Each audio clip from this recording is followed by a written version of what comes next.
नमस्कार दोस्तों। आज 11 तारीख है, 11 अक्टूबर है, ठीक है ना।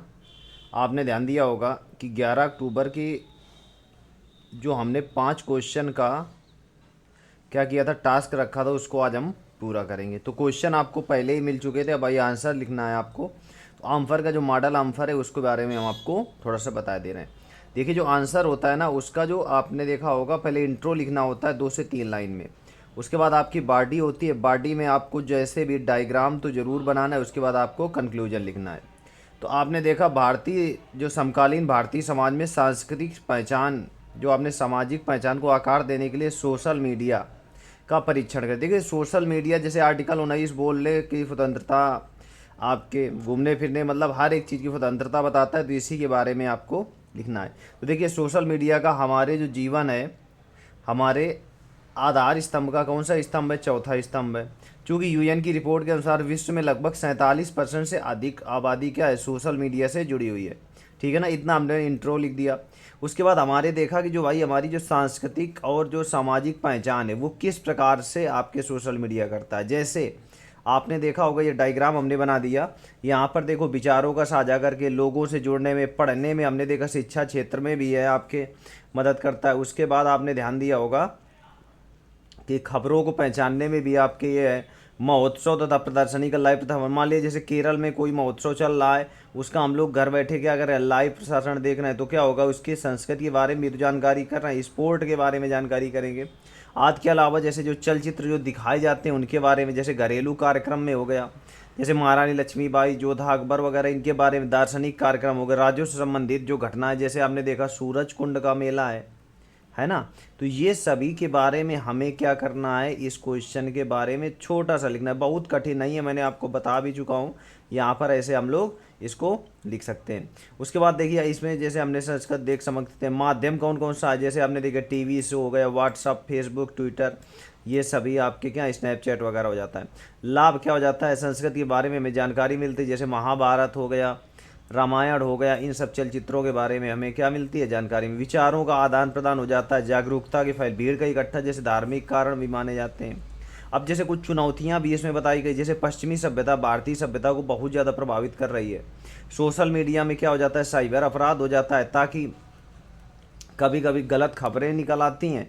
और आपने देखा, एआई टेक्नोलॉजी का ज़माना है, तो एआई टेक्नोलॉजी से क्या कर सकते हैं हम लोग, दूसरे की आवाज़ को कॉपी करके एक प्रसारित माध्यम भड़काऊ भाषण भी फैला सकते हैं। हैकिंग हो गया, गलत वीडियो जारी करना। इस प्रकार हम लोग कह सकते हैं सोशल मीडिया से हमारे काफ़ी सारे क्या कर रहे हैं, प्रभावित हो रहे हैं। दूसरा क्वेश्चन हम लोग देख सकते हैं, जीएस पेपर सेकंड का है, ये भी आपका सॉरी जीएस पेपर फर्स्ट का है, और ये आज क्या है, 11 अक्टूबर है। प्राचीन भारतीय साहित्य सांस्कृतिक और नैतिक ज्ञान का लौकिक भंडार है, और इसमें भारतीय समाज पर क्या प्रभाव डाला। ये देखिए, जो सांस्कृतिक और जो नैतिक ज्ञान है, लौकिक दो चीज़ें होती है, एक लौकिक होता है, एक अलौकिक होता है। जो लौकिक भंडार हैं और एक अलौकिक, मतलब जो चीज़ दिखाई जा सके, और अलौकिक मतलब होता है जिसको हम लोग देख नहीं सके और महसूस कर सके। जैसे ईश्वर हो गया, ये आपने देखा होगा इंटेंजिबल हेरिटेज में आता है। जैसे हम लोग मंदिर जाते हैं, छूते हैं, तो वो हमें टेंजिबल बीमारी है, मतलब आपने देखा कि छू करके हमें सुखादान बोध होता है। लेकिन यहाँ पर क्या कह रहा है, लौकिक भंडार है, अर्थात आपने देखा जो आपके नैतिक ज्ञान है। अलौकिक चीज़ें, जैसे मान लो कोई हम संगीत सुनते हैं, संगीत सुनते सुनते हमारे जीवन में प्रभाव आ जाता है। उसको हम देख नहीं सकते लेकिन महसूस कर सकते हैं। उसी के बारे में इसमें क्या करना है, विश्लेषण करना है। तो इसमें देखो, भारतीय संविधान में आपने देखा होगा, भारतीय जो संस्कृति और साहित्य है, इसमें नैतिक ज्ञान का क्या है, अपूर्व भंडार है। पुराने समय में जो रचनाएं, उनका विशेष महत्व और भिन्न भिन्न, जैसे उन्होंने और क्या क्या प्रभाव डाला, सामाजिक, आर्थिक और राजनीतिक प्रभाव डाला। प्राचीन साहित्य में कौन कौन से आ जाते हैं, जैसे उपनिषद हो गया, महाभारत हो गया, आपका कुरुक्षेत्र हो गया, रामायण हो गया, साहित्य हो गया, वेद हो गया, भगवत गीता हो गया, और पुराण हो गया, आदि सभी क्या हैं, आपके प्राचीन साहित्य। इसके अलावा जैसे भगवती सूत्र हो गए, बौद्ध ग्रंथ, उत्तर निकाय वगैरह, जैन ग्रंथ वगैरह, इनमें भी आपके पुराने जीवन के बारे में बताया गया है। अब यदि भी हमारे जीवन में अभिंग है तो कैसे और प्रभाव डालते हैं, तो जैसे आर्थिक क्षेत्र हो गया, हम ये जान सकते हैं कि प्राचीन समय में किस कारण से, मतलब कैसे लोग जीवन व्यापार करते थे अपना, कैसे समृद्ध थे आज की मानसिक तनाव की वजह। सांस्कृतिक क्षेत्र हम लोग देख कैसे मनोरंजन करते थे। विज्ञान क्षेत्र में आपने देखा कि पहले के जो आपके वेद पुराण है, देख रहे हैं कि पहले से ही बता देते थे, जैसे आर्यभट्ट ने जीरो का आविष्कार हो गया, दार्शनिक ये सब चीज़ें बता देते थे। कला क्षेत्र देखिए कितना ज़्यादा आपकी आर्किटेक्चर है, गुप्त काल वगैरह में आपने देखा होगा कितनी अच्छी महत्वपूर्ण पेंटिंग वगैरह है।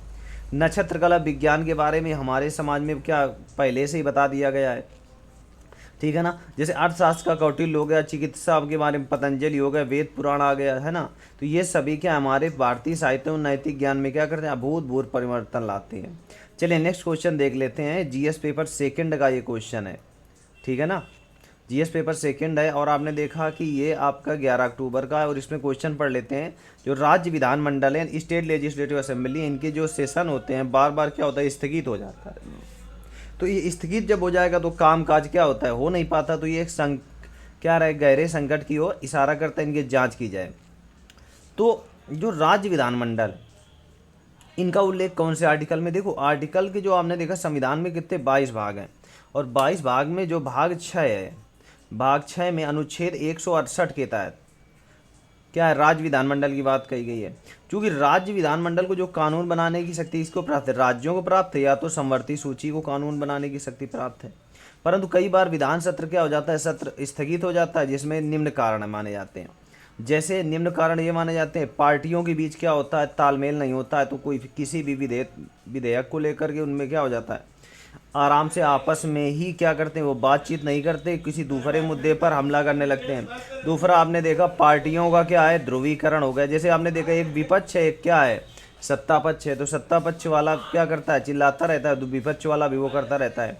दूसरा क्या है, कठोर नियमावली का ना होना, यानी कोई भी सांसद या विधायक आपने देखा संसद भवन में कोई पत्थरें उठा के फेंक रहा है, कोई कागज फैला रहा है, कोई कठोर नियमावली नहीं है। और व्यक्तिगत हित को प्राथमिकता क्या करते हैं, देते हैं। लीडरशिप का कमजोर होना, आपने देखा होगा जो लीडरशिप है वो क्या है, कमजोर है। या तो लीडरशिप अच्छी होगी तो एक व्यक्ति पर क्या होता है, नीत होता है, नहीं तो लीडरशिप कमजोर हो जाती है। सुधारों की आवश्यकता अगर बात करें, आपने ध्यान दिया होगा कि पार्टियों के बीच आपसी सहमति का होना बहुत जरूरी, कठोर नियम लागू होना, विधानमंडल में कार्य दिवस को और बढ़ाया जाना, ताकि सभी सदस्य अपनी बातचीत को क्या कर सकते हैं, आपस में रख सकते हैं। भ्रष्टाचार पर अंकुश लगाया जाना चाहिए, ठीक है ना। विधानसभा अध्यक्ष का निष्पक्ष और प्रभावी निर्णय होना चाहिए। इस प्रकार कह सकते हैं कि राज्यों में जो भीतर में जो सत्र होते हैं ना, बार बार स्थगित होने से उनको रोका जा सकता है।